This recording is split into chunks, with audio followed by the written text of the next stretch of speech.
Then I'm finished to clean it. Always a little nervous.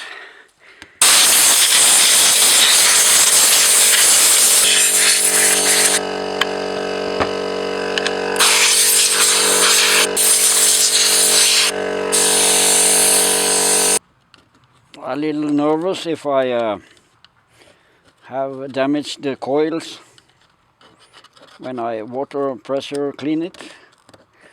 But my experience so far is that if I use a little bit of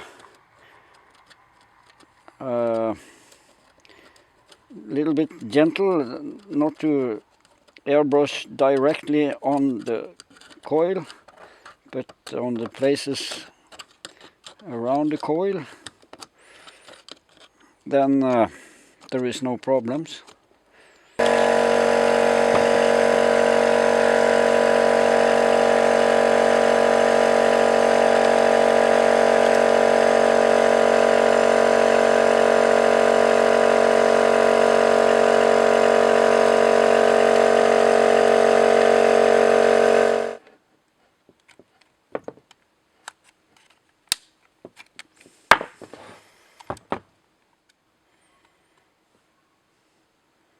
A little bit of exaggeration, this cleaning, but clean saw is a happy saw.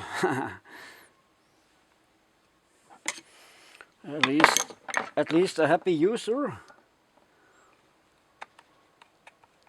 This is a little bit about feel good. So always a little tricky to find out the best way to enter this secondary coil, as I call it. Not really sure if that is the perfect name to use.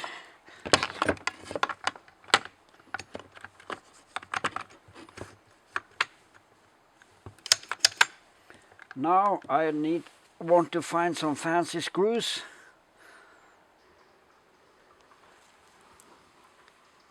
Then I cut some screws. This is M5. I think they look pretty nice, new and everything.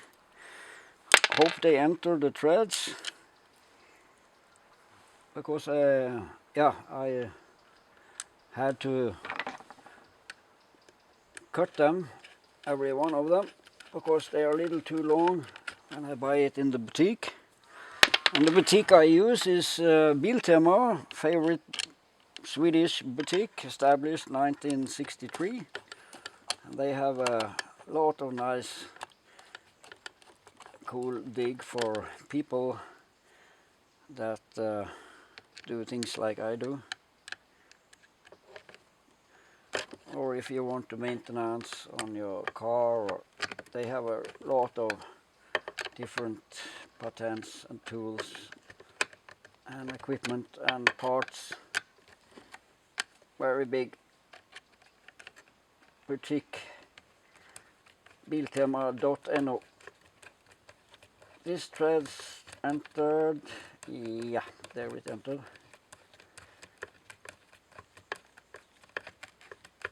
It's big in Norway, it's big in Sweden, probably Finland and Denmark. I have no idea, but could be other countries too, but I don't sure about that. But they are big in Norway and Sweden, that I'm sure.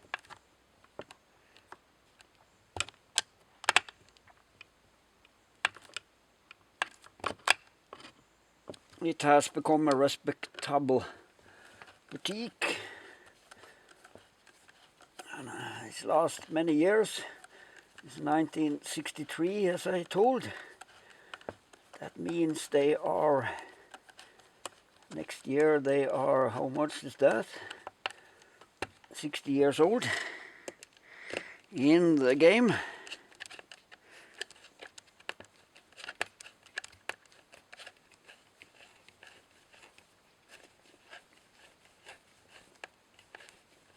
Now it looks pretty decent, doesn't it?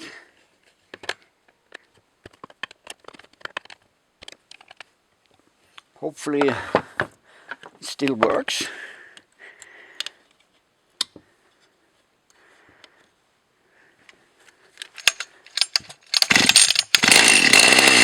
Yeah, I didn't damage the coils, but there could be some moisture in the carburetor.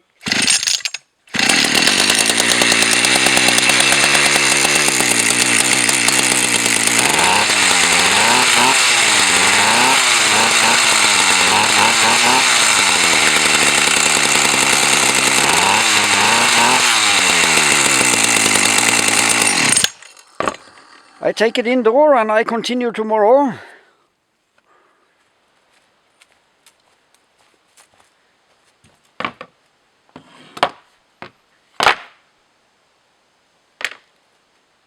Okay.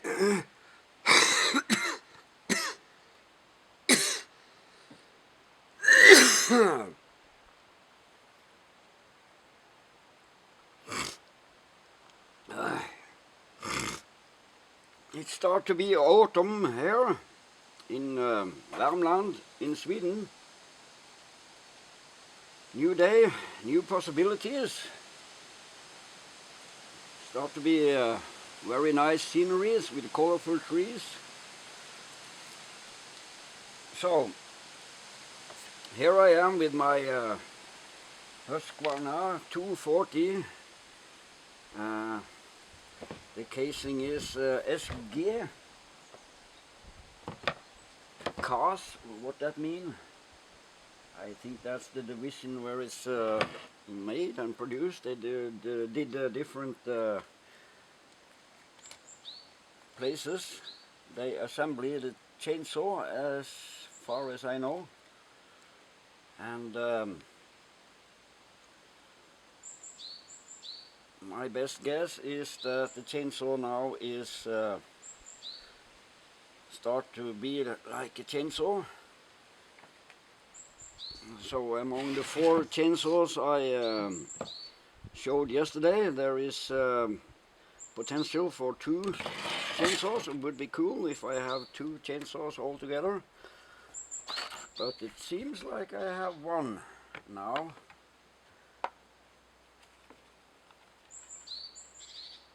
And it was not the ceilings, it was the carburetor issue. I guess it is the valve, the one-way valve in the carburetor, which is the rubber there is worn out.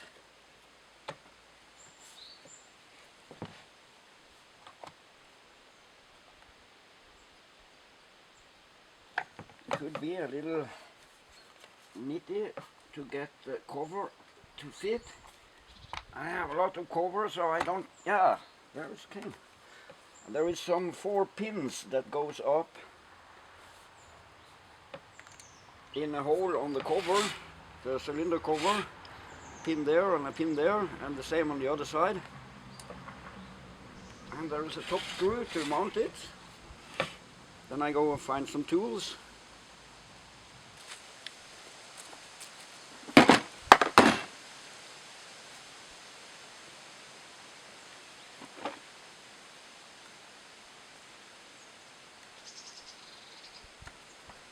Ah, yes, I found it, straight on. You don't see too much under here, so there is different covers. This must be the right one. And I found a brake. Then I need a bar. And I found an old bar and an old chain.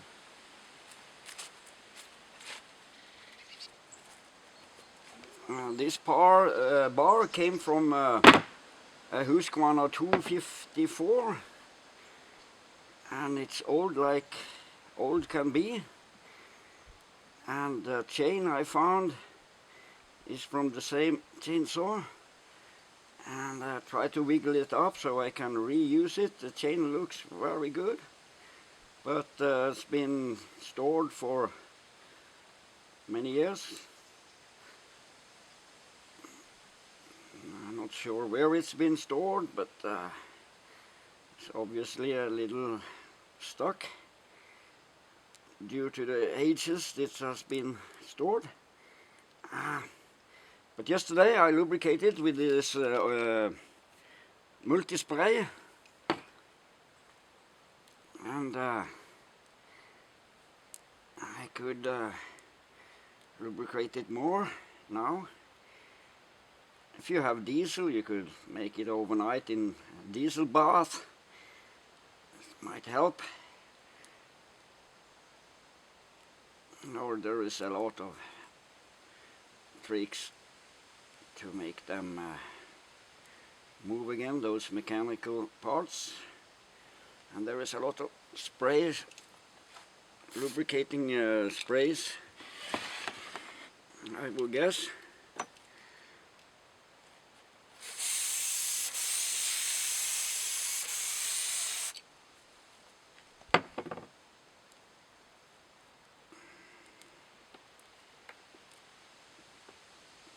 So it moves a little. It will be okay after a little work. A chain like this in the cheap store cost about $10. But there is a lot of types of chains, but the ordinary 13-inch 325 0058 chain you can buy in Norway for about $10.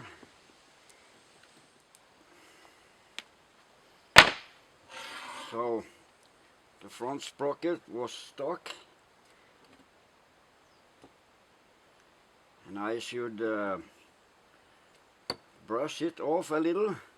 So I'm going to do a little work on the, I use a hammer to make this work again. It moved a little, and that's enough. Then I know I will get it.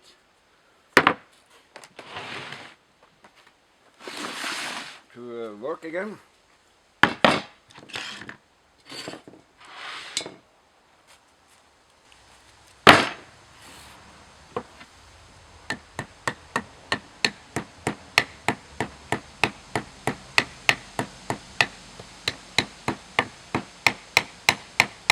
My experience is this is very hard metal on the sprockets, so if you just gently knock on them, it will not make any damage on the sprockets, but you need to be very careful. But that's just my experience.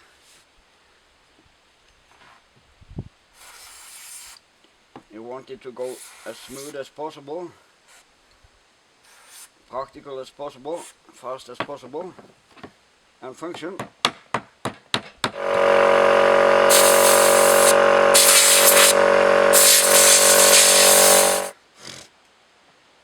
So I found a little drill bore here. Try to get out some of the gunk in the lubrication hole. I have a very small compressor here on this place, but it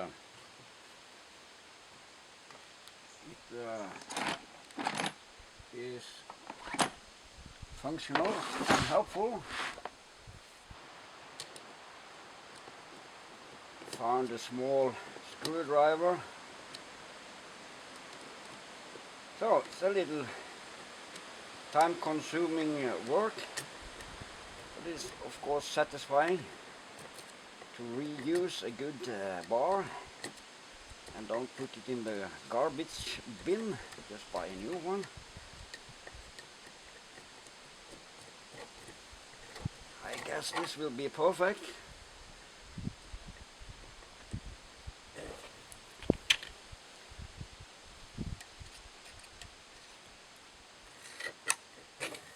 Some effort.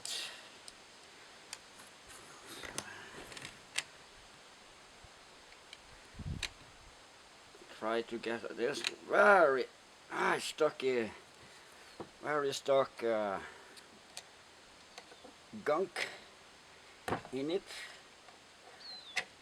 but liberating to get it out.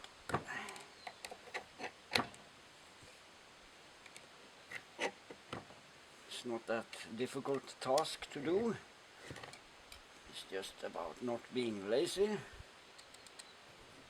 and I have time to do it. There's a lubrication hole there too. Where my drill, it disappeared.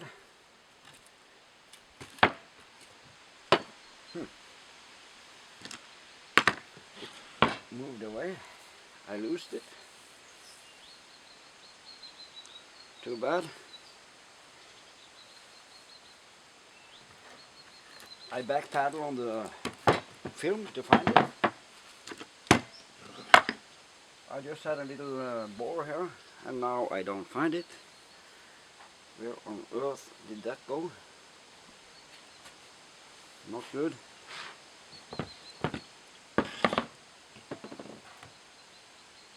No. Ah, there it is.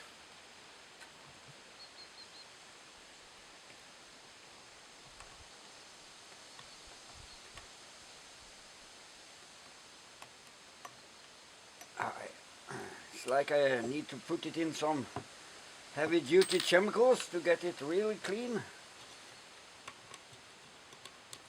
I have some barbecue cleaner, maybe it would help to give it one more bath in that. Works very quickly, and it's cleaned the chainsaws very well. I spray it on, and I use the water pressure cleaner. My catcher 974, maybe its name. Very good old water pressure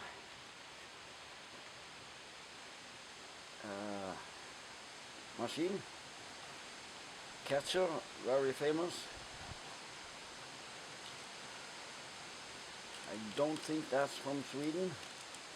It shouldn't surprise me if the inventor was from Sweden too.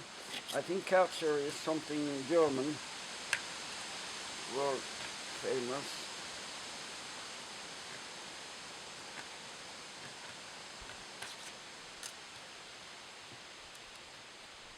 And have a lot of equipment.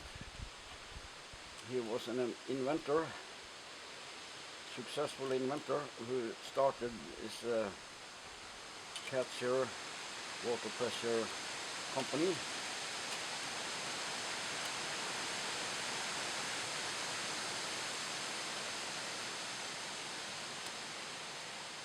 But I don't remember much of it. I read about it a long time ago.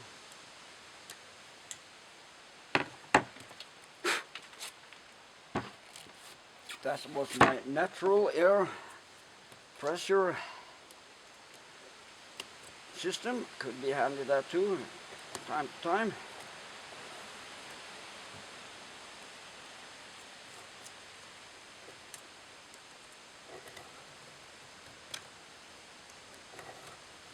So I do some mechanical cleaning, and then I guess I will do the chemical cleaning with the barbecue cleaner. I give it one more bath in that. I guess I will do. Some gunk on the screwdriver.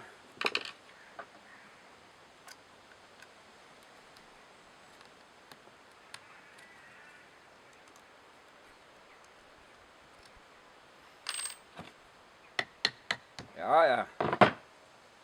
Yes.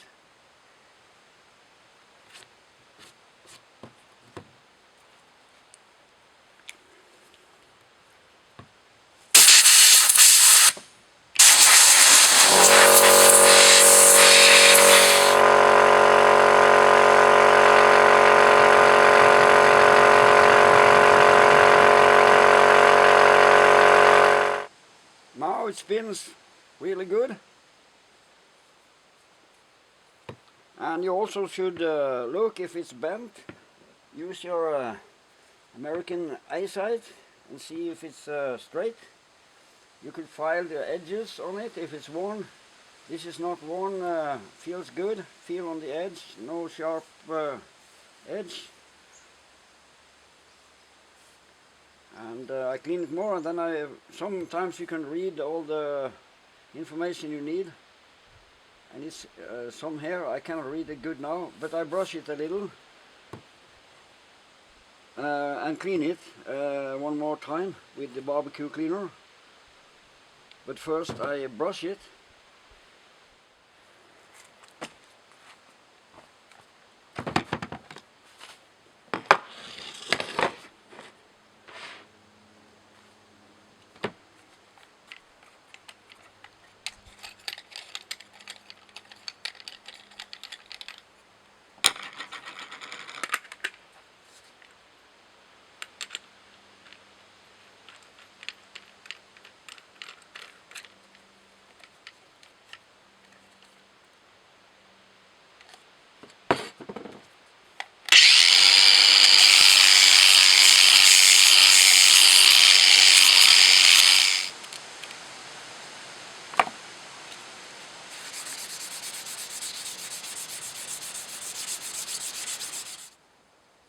But the bar starts to look better. I still want to give it a chemical bath.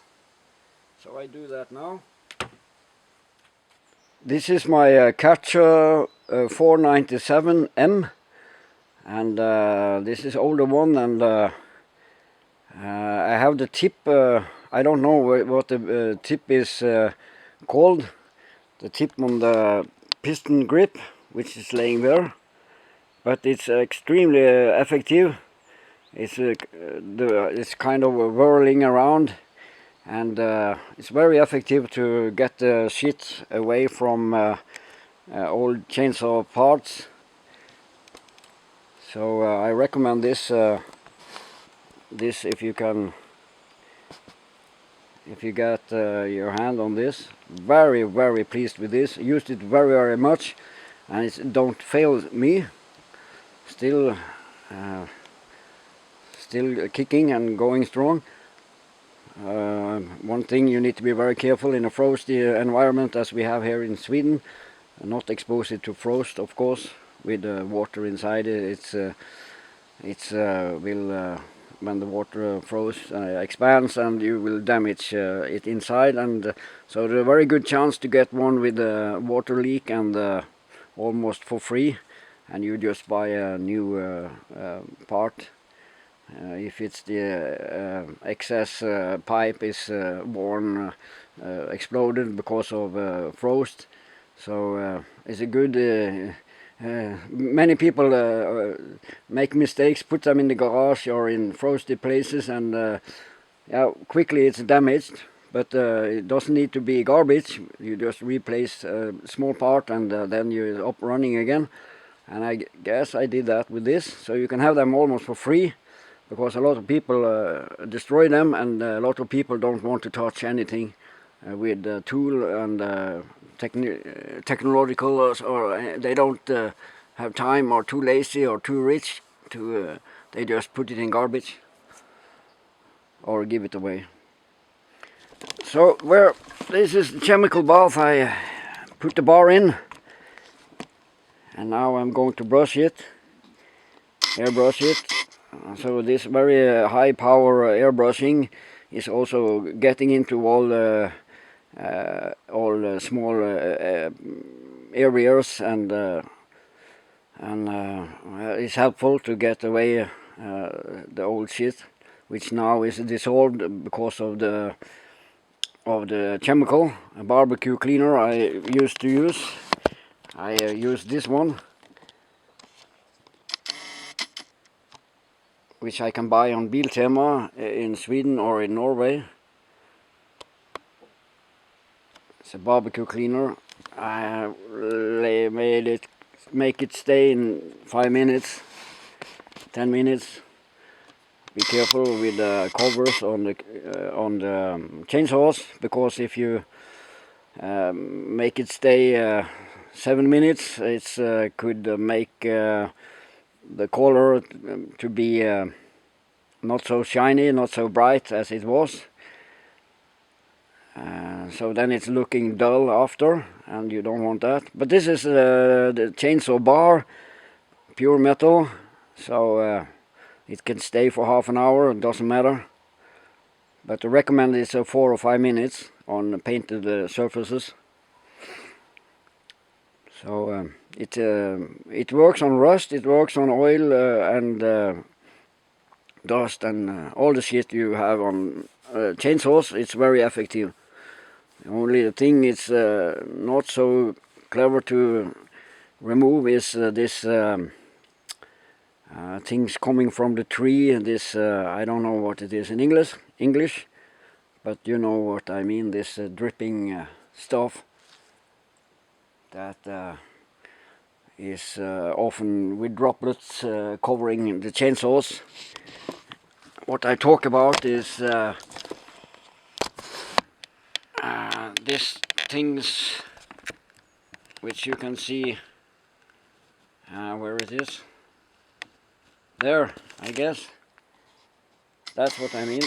This stuff dripping from the trees and jumping over to the chainsaw equipment.